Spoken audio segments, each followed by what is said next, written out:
Class जो है RRB NTPC 2024 जो भर्ती निकली है उसके लिए है। तो आज हम पढ़ेंगे नंबर सिस्टम, और नंबर सिस्टम में हम पढ़ेंगे डिविजिबिलिटी रूल, विभाज्यता का नियम। तो देखिए यहाँ पर हमने क्या किया है, विभाज्यता का नियम जो है वहाँ पर हमने लिख लिया है। अब हम क्या करेंगे, आपको एक एक करके यहाँ पर समझाएंगे। तो देखिए यहाँ पर हमने 2, 4, 8 और 16 का डिविजिबिलिटी रूल लिख लिया है। अब आप सोच रहे होंगे कि हमने 1 से लेकर 2, 3, 4, 5 ऐसे क्यों नहीं लिया। तो देखिए क्या लिया है, 2 गुने का मल्टीपल लिया है, यानी कि देखिए 2 दूना 4, दूना 8, 8 दूना में 16। इससे क्या होगा, आपको चीज़ें आसानी से समझ में आ जाएंगी।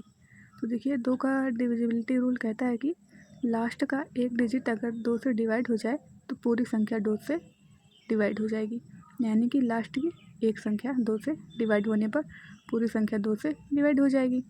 और 4 का रूल कहता है कि लास्ट की 2 संख्या अगर 4 से डिवाइड हो जाएगी तो पूरी संख्या 4 से डिवाइड हो जाएगी। इसी तरह से जो है 8 का रूल क्या है कि लास्ट की 3 संख्या अगर 8 से डिवाइड हो जाएंगी तो पूरी संख्या 8 से डिवाइड हो जाएगी। इसी तरह से 16 का 4 डिजिट होना चाहिए।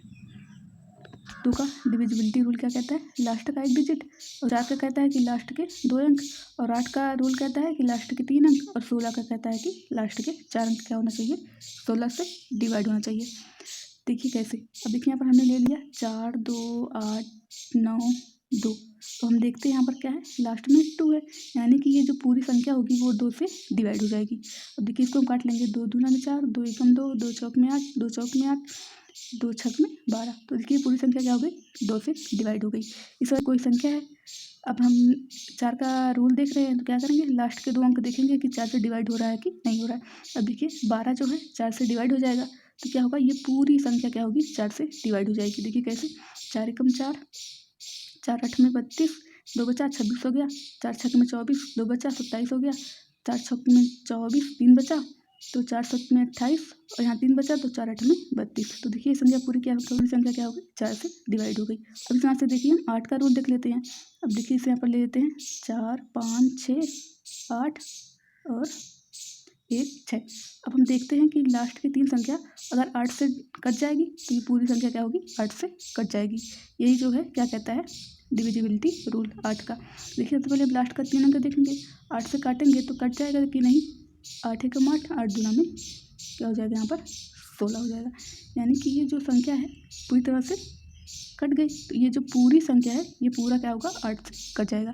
ये हमारा जो डिविजिबिलिटी रूल होता है इससे हमारा कैलकुलेशन ईजी होता है, इसीलिए हमें ये रूल पता होना चाहिए। और रूल क्या कहता है, लास्ट के 4 अंक क्या होने चाहिए, 16 से डिवाइड होना चाहिए। देखिए कैसे, 1, 5, 1, 6, 1, 6।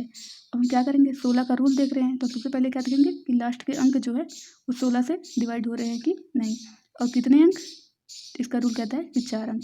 तो देखिए 4 अंक हम 16 से डिवाइड कर लेंगे, कितना हो जाएगा, 16 एकम 16, यहाँ 0, 16 एकम 16। देखिए अगर ये 4 अंक 16 से डिवाइड हो जा रहे हैं तो ये पूरी संख्या 16 से डिवाइड हो जाएगी। देखिए यहाँ पर हमने क्या सीखा, 2 का, 4 का, 8 का और 16 का हमने डिविजिबिलिटी रूल सीखा।